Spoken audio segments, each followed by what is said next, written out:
Le journal de ce lundi 5 septembre, bonsoir et bienvenue à tous. La coopération, les relations entre la Guinée et le Maroc se solidifient. Cela s'explique par la décoration récemment de l'ambassadeur du Maroc en Guinée. Mohamed Lasfar a été décoré au rang de commandeur du mérite de la République de Guinée. La cérémonie s'est déroulée au ministère des Affaires étrangères. Khadi Touré était de la partie. L'ambassadeur marocain rentre au bercail. C'est pour donc célébrer ce retour en beauté que le gouvernement guinéen, à travers le ministère des Affaires étrangères, a décoré Mohamed Lasfar au rang de commandeur du mérite de la République de Guinée. Un geste symbolique. Le grade de commandeur de l'Ordre national du mérite de la République de Guinée est décerné à son Excellence M. Mohamed Lasfar, ambassadeur du Royaume du Maroc en République de Guinée, pour sa contribution de qualité au renforcement de la coopération et de la fraternité entre les deux pays. Le départ de l'ambassadeur du royaume chérifien ne signifie pas que la coopération est finie. C'est tout simplement le cours d'une histoire qui ne finira jamais.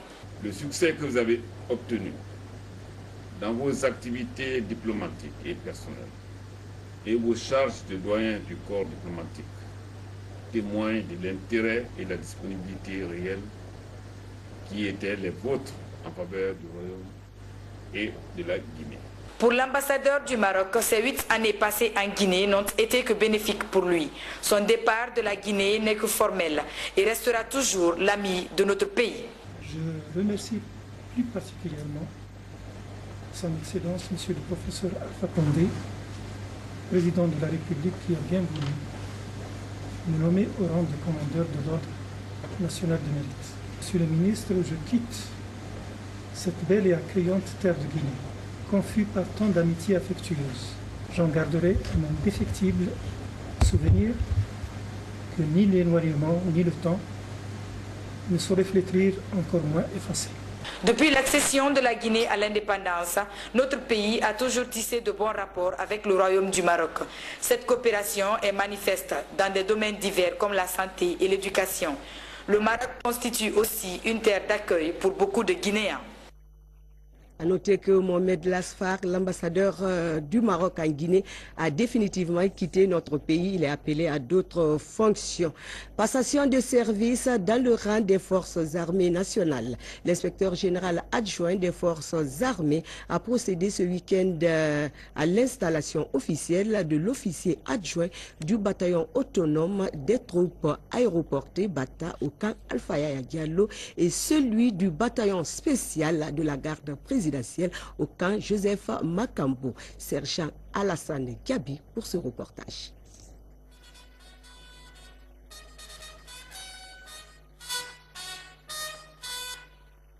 Officiers, sous-officiers et militaires du rang, au nom du président de la République, chef de l'État, commandant en chef des forces armées guinéennes, ministre de la Défense nationale, et en vertu des pouvoirs qui me sont conférés, vous reconnaîtrez désormais comme commandant adjoint du bataillon autonome des troupes aéroportées Bata, BSC, le capitaine Mohamed Lamine Diarra, ici présent, et vous lui obéirez en tout ce qu'il vous commandera pour le bien du service et dans l'intérêt supérieur de la nation.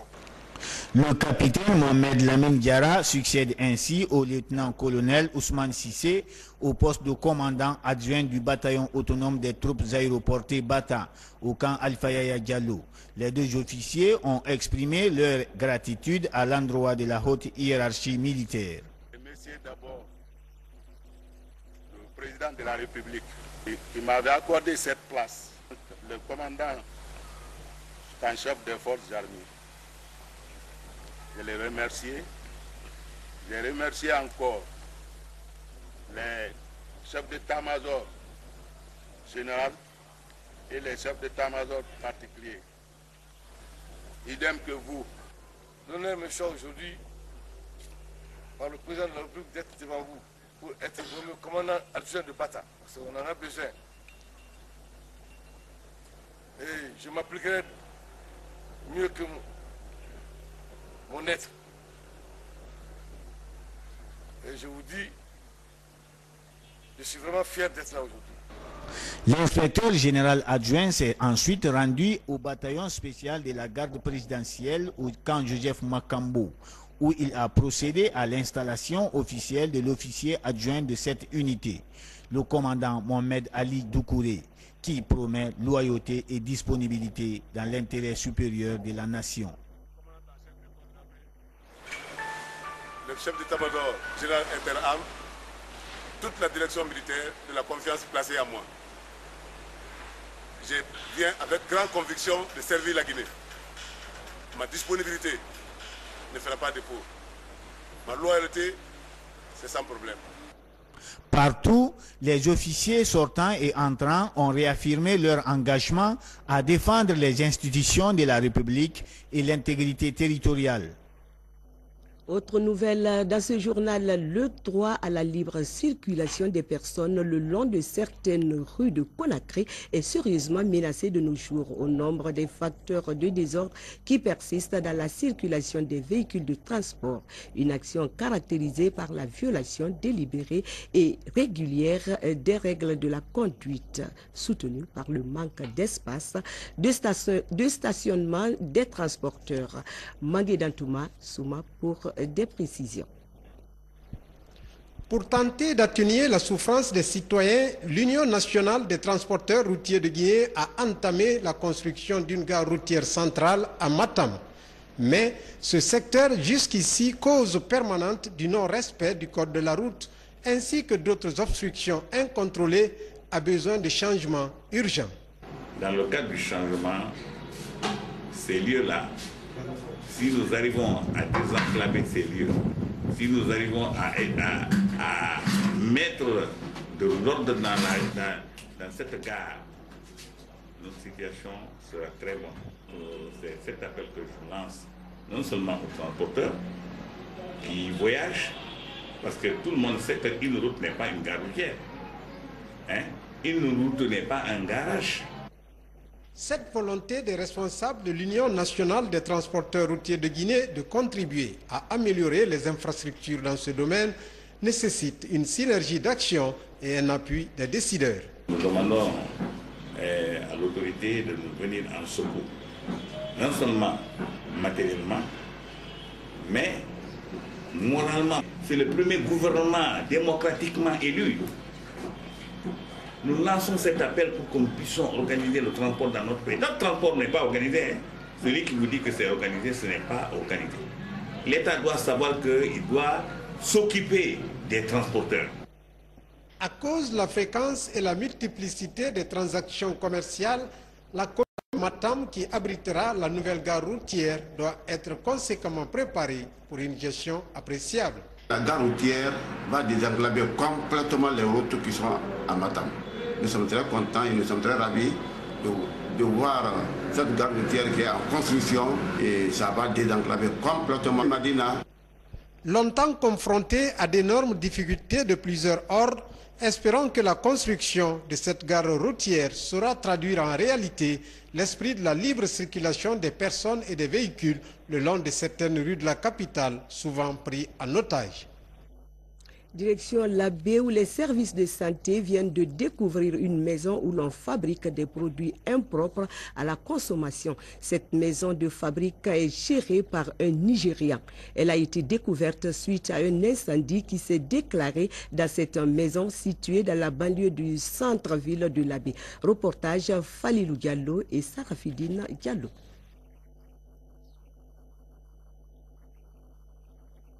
Des sapeurs-pompiers de Labé ont découvert des fuites, des bouteilles et plusieurs objets qui entrent dans la fabrication des boissons alcoolisées. Cette maison est occupée par un Nigérian qui a été pris au piège par les flammes qui ont calciné presque tout le contenu de cette maison située dans le quartier Gadapuntiou, secteur faculté commune urbaine de Labé. On est rentré dans le bâtiment. Donc le chef d'agré du jour, lieutenant Omar Traoré, directement lui il est tombé. Il a commencé à vomir, il a senti quelque chose. J'ai dit, ah, mais qu'est-ce qui ne va pas? Bon, directement, j'ai dit aux autres de passer dans les différentes chambres. Moi aussi, je suis rentré avec quelques agents. La chambre qui est à côté quoi, de la douche. Quoi. Dès qu'on est rentré là-bas, on a vu les fûts là en caoutchouc. J'ai dit que vraiment, ça là, c'est un produit toxique. Après ce constat, les soldats du feu ont aussitôt informé les services de sécurité qui ont procédé aux enquêtes et analyses des objets trouvés sur les lieux. C'est dans le but d'éteindre le feu qu'on a procédé à la découverte de ce que vous venez de voir. C'est les Nigériens qui sont logés ici. Ils fabriquent l'alcool, ils vendent à la population. C'est une industrie clandestine de fabrication d'alcool. Ils ont des machines aussi. J'ai saisi la machine que se trouve dans mon bureau pour crypter les CD, surtout les CD pornographiques qui sont dans mon bureau maintenant. Ce fabricant de produits non autorisés par les autorités compétentes affirme être nigérian et indique que depuis 10 ans, il réside à l'Abbé et qu'il fabrique des médicaments à base de ces produits alcoolisés pour les revendre en Guinée-Bissau. Tout qu'ils ont trouvé là-bas, on fait médicaments locaux. Médicaments locaux chez nous. Mais on met tel spirit, du maux de tête, maux de ventre, comme ça.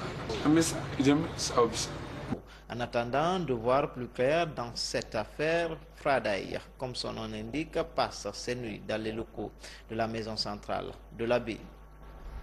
Santé, dans ce journal, l'hôpital préfectoral de Beila, à l'image des autres centres hospitaliers du pays, est confronté à d'énormes difficultés, entre autres le manque de personnel et d'infrastructures. Pour en savoir plus, Dr Mamadi Kourouma, le docteur de l'hôpital, s'explique dans ce reportage du Gassimo Silla.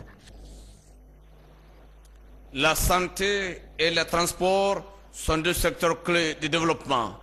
À Beila, à l'hôpital préfectoral plus exactement, la volonté des médecins ne font pas défaut, mais le manque de matériel est criard. Un hôpital, c'est un ensemble de facteurs. L'infrastructure, d'accord. Le personnel, d'accord. L'équipement et les compétences.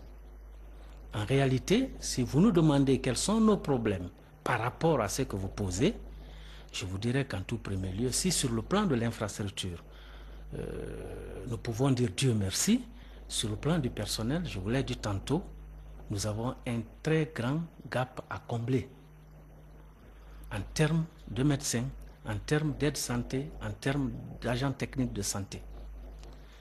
Donc, après le personnel vient l'équipement. La plupart des hôpitaux du pays sont des hôpitaux sous-équipés.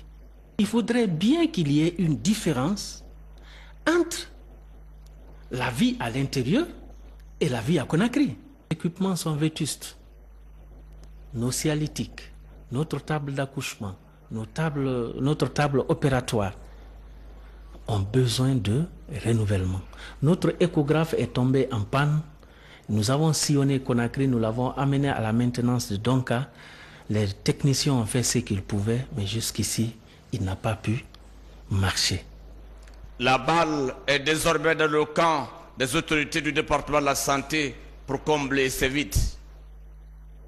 C'était le reportage de Gassimo Silla. Gassimo Silla, assainissement dimanche dernier du marché Anko 5, initié par l'ONG AFAPEP, entendez, Association des femmes pour l'assainissement et la protection de l'environnement en Guinée, en partenariat avec le ministère délégué à l'environnement. Objectif, lutter efficacement contre la pollution pour le bonheur de la santé publique. Compte rendu, Mikini Moussa Kamara. Les lieux publics sont des destinations réservées par l'Association des femmes pour l'assainissement et la protection de l'environnement en Guinée. Une association composée de 28 volontaires en partenariat avec le ministère délégué à l'environnement pour l'assainissement. Cette fois-ci, c'est le marché Anko 5 qui est concerné. Objectif, lutter efficacement contre la pollution et promouvoir la santé des paisibles citoyens. L'insalubrité constitue une menace contre la santé publique.